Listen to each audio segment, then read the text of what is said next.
आपको जानकर शायद हैरानी होगी कि दुनिया के कुछ सबसे पहले और सबसे एडवांस्ड शहर करीब 5000 साल पहले भारत में बने थे। तो चलिए आज के इस सफर में हम उसी विरासत को और उन साम्राज्यों को करीब से जानेंगे जिन्होंने सिर्फ एक सबकॉन्टिनेंट को ही नहीं बल्कि हमारी आज की दुनिया को भी एक शक्ल दी। तो हमारी कहानी शुरू होती है 5000 साल से भी पहले। ये जो समय रेखा है ना, ये हमारी यात्रा का एक नक्शा है। हम सिंधु घाटी के रहस्यमयी शहरों से शुरू करेंगे और भारत के सुनहरे दौर मतलब क्लासिकल गोल्डन एज तक जाएंगे। ये कहानी बहुत ही बड़े मतलब एक अविश्वसनीय पैमाने की है। तो हमने इस पूरे विशाल इतिहास को 6 खास हिस्सों में बांटा है। हम देखेंगे पहले शहरी चमत्कार, फिर कैसे नए नए विचार पैदा हुए, साम्राज्यों का बनना और बिखरना, और आखिर में वो विरासत जो आज तक हमारे साथ है। अच्छा, तो हमारी कहानी किसी बड़े साम्राज्य से शुरू नहीं होती। नहीं, ये शुरू होती है एक छोटे से गांव से। सोचिए, आज से करीब 7000 साल पहले मेहरगढ़ जैसी जगहों पर कुछ किसानों ने पहली बार जमीन जोतना शुरू किया, और उन्हें शायद पता भी नहीं था कि वे दक्षिण एशिया की पहली महान सभ्यता की नींव रख रहे थे। हड़प्पा और मोहनजोदड़ो जैसे शहर सच कहूं तो अपने समय से सदियों आगे थे। जरा सोचिए, एक तरफ दुनिया के ज्यादातर हिस्सों में लोग मिट्टी की झोपड़ियों में रह रहे थे, और यहाँ सुनियोजित सड़कें थीं, ढके हुए नाले थे। और जो बात सबसे हैरान करती है वो ये कि हमें वहां कोई बड़े महल या शाही मंदिर नहीं मिलते। इसका क्या मतलब हो सकता है? शायद यही कि सत्ता किसी एक राजा के हाथ में नहीं बल्कि पूरे समुदाय के पास थी। लेकिन फिर कुछ हुआ। 700 सालों तक फलने फूलने के बाद ये शानदार शहर धीरे धीरे गुमनामी में खो गए। ये कोई एक रात में हुई तबाही नहीं थी, नहीं, ये एक बहुत ही धीमी प्रक्रिया थी। शायद इसकी वजह प्रकृति थी। नदियां अपना रास्ता बदल गईं, मौसम बदल गया, और पीछे रह गए ढेरों सवाल और एक सबसे बड़ा रहस्य, उनकी लिपि। एक ऐसी भाषा, एक ऐसा कोड जिसे आज तक कोई नहीं पढ़ पाया है। तो एक तरफ जब शहर वीरान हो रहे थे, तब एक नई दुनिया जन्म ले रही थी। भारतीय उपमहाद्वीप में इंडो आर्यन लोग आए। वो अपने साथ रथ लाए, एक नई भाषा लाए, संस्कृत, और साथ ही लाए पवित्र भजनों का एक बहुत बड़ा खजाना, जिन्हें हम आज वेद के नाम से जानते हैं। मतलब शहरी जिंदगी की जगह अब एक ग्रामीण कबीलाई समाज ले रहा था। अब इस नए समाज का जो केंद्र था वो थी वर्ण व्यवस्था। देखिए, शुरुआत में ये बस काम के आधार पर समाज को 4 हिस्सों में बांटने का एक तरीका था: ब्राह्मण, क्षत्रिय, वैश्य और शूद्र। लेकिन धीरे धीरे वक्त के साथ ये व्यवस्था बहुत कठोर हो गई और जन्म पर आधारित हो गई। इसने लोगों को जन्म से ही एक खांचे में फिट कर दिया, और इसका असर भारतीय समाज पर सदियों तक रहा। फिर जैसे जैसे समय आगे बढ़ा, कुछ विचारक सिर्फ बाहरी रस्मों रिवाजों से आगे सोचने लगे। उपनिषद नाम के ग्रंथों में उन्होंने बहुत गहरे सवाल उठाने शुरू किए, जैसे ये ब्रह्मांड आखिर है क्या, इसका सच क्या है, और हमारे अंदर जो आत्मा है उसका सच क्या है। ये एक बहुत बड़ा बदलाव था। अब ध्यान बाहरी यज्ञों से हटकर खुद के अंदर की खोज पर जा रहा था। और विचारों की ये जो उथल पुथल थी ना, ये एक आध्यात्मिक क्रांति लाने वाली थी। करीब 6ठी शताब्दी ईसा पूर्व तक आते आते बहुत से लोग पुरानी व्यवस्था पर सवाल उठाने लगे थे, और इसी वैचारिक मंथन से 2 महान शिक्षक सामने आए, गौतम बुद्ध और महावीर। दोनों ने ही मोक्ष पाने के बिल्कुल नए क्रांतिकारी रास्ते दिखाए, ऐसे रास्ते जो किसी के जन्म या जाति पर नहीं बल्कि उसके खुद के कर्मों पर आधारित थे। तो एक तरफ तो ये आध्यात्मिक बदलाव चल रहा था, और दूसरी तरफ राजनीति भी बदल रही थी।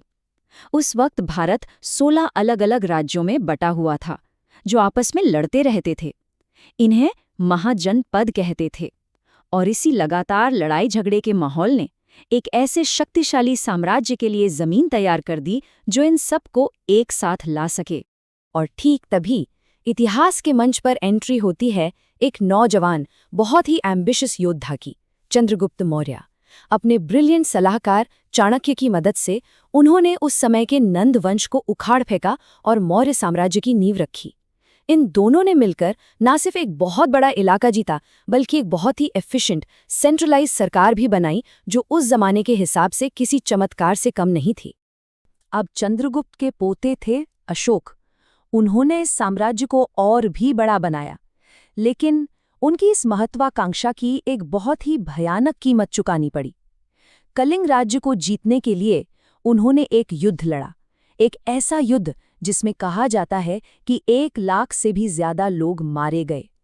ये एक ऐसा नरसंहार था जो इतिहास का रुख बदलने वाला था। कलिंग के युद्ध के मैदान में जो तबाही हुई, उसे देखकर अशोक का दिल पूरी तरह बदल गया। कहते हैं उन्हें गहरा पश्चाताप हुआ। उन्होंने हमेशा के लिए तलवार छोड़ दी और बौद्ध धर्म अपना लिया। मतलब एक क्रूर विजेता से वो शांति के दूत बन गए। और फिर उन्होंने नैतिक शासन, जिसे उन्होंने धम्म कहा, और अहिंसा के संदेशों को पूरे साम्राज्य में चट्टानों और स्तंभों पर लिखवाया ताकि हर कोई उसे पढ़ सके। लेकिन देखिए, कोई भी साम्राज्य हमेशा के लिए नहीं रहता। अशोक की मृत्यु के बाद मौर्य साम्राज्य भी बिखरने लगा और अगले सैकड़ों सालों तक एक राजनीतिक बिखराव का दौर रहा। लेकिन इसी बिखराव के दौर में भारत एक तरह का चौराहा बन गया, एक ऐसी जगह जहां मध्य एशिया से, मेडिटेरेनियन से, अलग-अलग जगहों से लोग, सामान और विचार आकर मिल रहे थे। और इसी मेल-जोल से एक नई कॉस्मोपॉलिटन संस्कृति पैदा हो रही थी। ये वो दौर था जब संस्कृतियां सिर्फ मिली नहीं, बल्कि एक दूसरे में घुल मिल गईं। उत्तर पश्चिम में इंडो ग्रीक राजा बौद्ध भिक्षुओं के साथ फिलॉसफी पर बहस कर रहे थे। कलाकार बुद्ध की मूर्तियां बना रहे थे जिनमें ग्रीक देवता अपोलो की झलक थी। और कुषाण जैसे साम्राज्यों ने तो सिल्क रूट पर कब्जा कर लिया था, जो रोम को चीन से जोड़ता था, और इस व्यापार से वे बहुत बहुत अमीर हो गए। अच्छा, एक तरफ जहां उत्तर में साम्राज्य बन और बिगड़ रहे थे, वहीं दक्षिण भारत अपनी एक अलग ही कहानी लिख रहा था। यहाँ चोल, चेर और पांड्या जैसे राजवंश थे। इनकी ताकत जमीन पर नहीं बल्कि समंदर पर थी। इनके जहाज मसाले और कीमती सामान लेकर सीधे रोम तक जाते थे। और इनके कवि, वे प्यार, जंग और व्यापार के शानदार गीत लिखते थे। कई सदियों के इस बिखराव के बाद गंगा के मैदानों से एक बार फिर एक नए साम्राज्य का उदय हुआ। एक ऐसा साम्राज्य जिसने भारत को फिर से एक किया। ये था गुप्त साम्राज्य, और इसके साथ ही शुरू हुआ भारत का स्वर्ण युग। एक ऐसा दौर जब विज्ञान, गणित और कला ने ऐसी ऊंचाइयां छुईं जो पहले कभी नहीं देखी गई थीं। गुप्त काल में भारत सही मायनों में दुनिया का इंटेलेक्चुअल हब था। यहीं के गणितज्ञों ने शून्य यानी जीरो का कॉन्सेप्ट दिया, एक ऐसी खोज जिसके बिना आज का मॉडर्न मैथ सोचना भी मुश्किल है।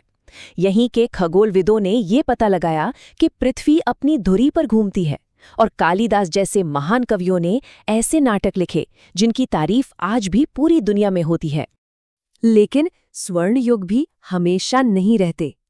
अंदरूनी लड़ाइयों और उत्तर से लगातार हो रहे हमलों के वजह से गुप्त साम्राज्य भी आखिर में टूट गया। भारत एक बार फिर से छोटे छोटे क्षेत्रीय राज्यों में बंट गया, और ये एक तरह से प्राचीन भारत के अंत और मध्ययुगीन काल की शुरुआत का संकेत था।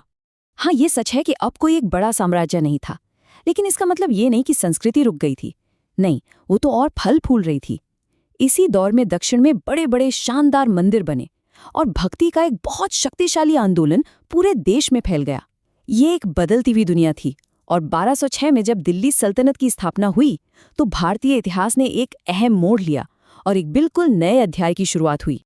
तो शहरी प्लानिंग से लेकर जीरो के कॉन्सेप्ट तक, बौद्ध धर्म की फिलॉसफी से लेकर बड़े बड़े साम्राज्यों के शासन तक, प्राचीन भारत का प्रभाव बहुत गहरा है, इससे इनकार नहीं किया जा सकता। ये पूरी कहानी हमें यही सिखाती है कि कैसे महान विचार सदियों तक जिंदा रहते हैं, कैसे अलग अलग संस्कृतियों के मिलने से कुछ नया और खूबसूरत बनता है, और कैसे हमारा अतीत हमेशा हमारे आज को एक शक्ल देता है। तो आखिर में सवाल यही रह जाता है, प्राचीन भारत की इन अनगिनत विरासतों में से वो कौन सी विरासत है जो आज की दुनिया में सबसे ज्यादा गूंजती है?